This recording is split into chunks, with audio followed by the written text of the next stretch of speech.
I used to have this conversation with myself almost every single night. It probably sounds familiar. Tomorrow, I'd tell myself. Tomorrow, I'll wake up early, I'll go to the gym, I'll finally start that project, I'll eat better. I was an expert at making promises to my future self, but I was also an expert at breaking them. Every morning, the crushing weight of my own ambition would just paralyze me. The list of things I was supposed to do was so long, so monumental, that it felt easier to do nothing at all. I was stuck in this painful cycle of setting huge goals, failing, and then drowning in the guilt of it all, only to repeat the whole process the next day. This isn't a story about how I finally found some superhuman motivation to achieve those big goals. It's the story of how I escaped that cycle by, for a little while, ignoring them completely. Instead, I started focusing on tiny, almost invisible habits, the kinds of habits that can actually help create new pathways in your brain. And in doing so, I rebuilt my life from the ground up. Not with one giant leap, but with one small step, over and over and over again. My turning point came when I stumbled across a simple, almost counterintuitive idea in James Clear's book, Atomic Habits, the 2-minute rule. The rule itself is shockingly simple. When you start a new habit, it should take less than 2 minutes to do. That's it. It sounded too easy, almost pointless. How could 2 minutes of anything change a life that felt so stuck? But honestly, I was desperate, so I decided to give it a try. My goal to read more books became read one single page. My goal to keep a clean workspace became do a 2-minute tidy at the end of the day. And my most dreaded goal, exercise every day, became just put on my workout clothes. For the first week, it felt ridiculous. I'd put on my running shoes, stand there for a moment, and then just take them off. But a funny thing started to happen.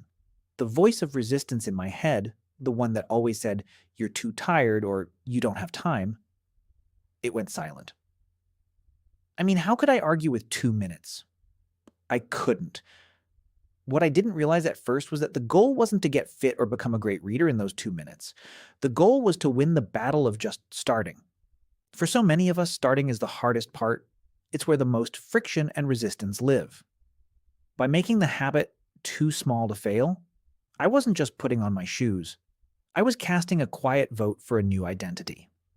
Every time I read one page, I wasn't just reading, I was becoming a reader. Every time I did my 2-minute tidy, I was becoming an organized person. You can think of habits as reinforced neural pathways in the brain. The more you repeat an action, the stronger that pathway can get until it feels more automatic. My 2-minute habits were like clearing a new trail in a dense forest. At first, it was slow going, but with each repetition, the path became clearer and easier to walk. I was proving to myself in the smallest possible way that I was the kind of person who shows up. Once I stopped fighting with myself just to get started, the next challenge was making it consistent. Motivation is famously unreliable. It comes and goes like the weather. Relying on it is like trying to sail a ship without a rudder. I needed a system that didn't depend on how I felt on any given day. This is where I discovered a second powerful tool, a method James Clear calls habit stacking. The formula is simple. After my current habit, I will my new habit.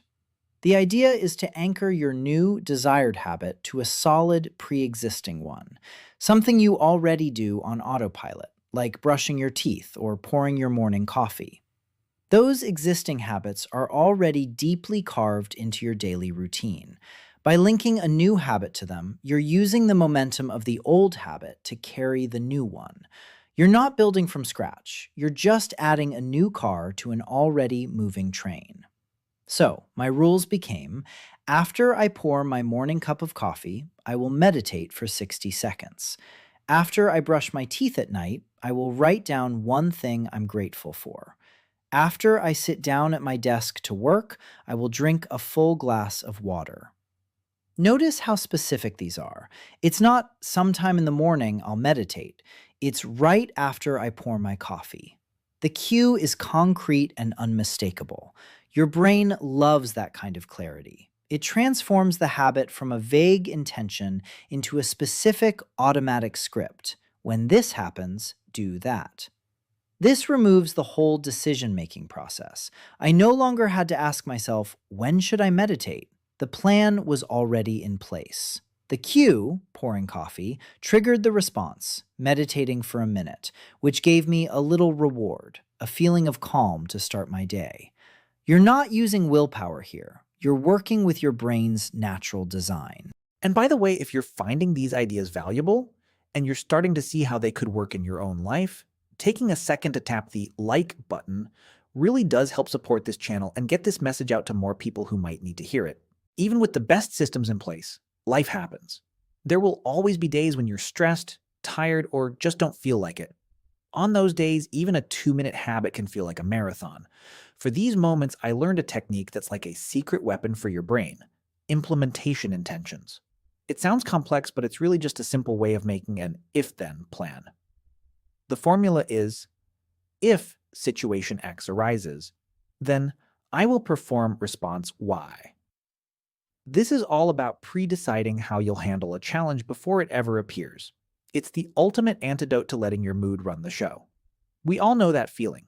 The mindless scroll on social media when you're stressed, or reaching for junk food when you're bored. Those are our default unplanned responses. Implementation intentions let you write a better script. For me, it looked like this. If I feel the urge to check my phone while I'm working, then I will stand up and take 3 deep breaths. If I get to the end of the day and haven't done my 2-minute tidy, then I will do it immediately after I turn off the TV. And the most important one, if I miss a day on a habit, then I will do it the next day, no matter how small. That last one is so important. It's the idea of never miss twice. Missing 1 day is an accident, but missing 2 days is how a new negative pattern can begin. Having an if-then plan for this moment completely changed my relationship with failure. It was no longer a sign that I was a failure, it was just a cue to execute my comeback plan. Research has shown that this kind of specific planning makes it much more likely you'll follow through because it outsources the decision to your predetermined plan. You're no longer negotiating with your tired, unmotivated self in the moment. The decision is already made. A good plan will beat a good mood every single time. All of these strategies, the 2-minute rule, habit stacking, if-then plans, are incredibly effective.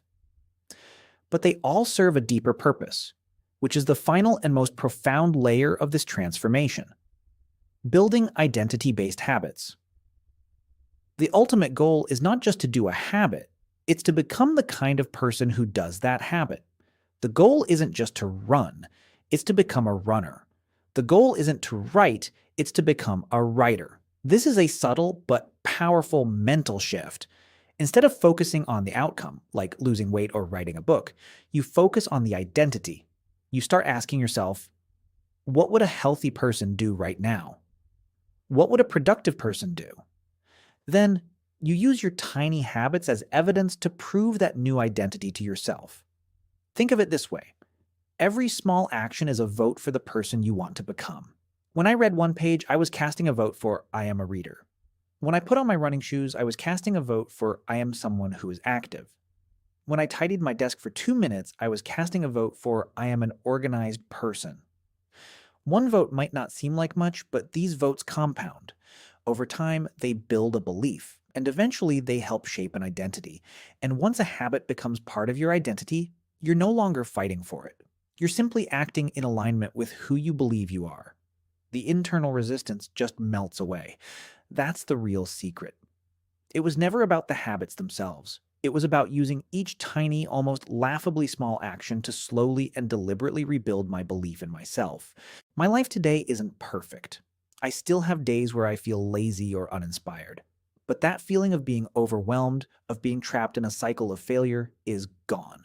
It's been replaced by a quiet confidence, a knowledge that even on my worst days, I can still show up for 2 minutes. I know that progress isn't about one heroic leap.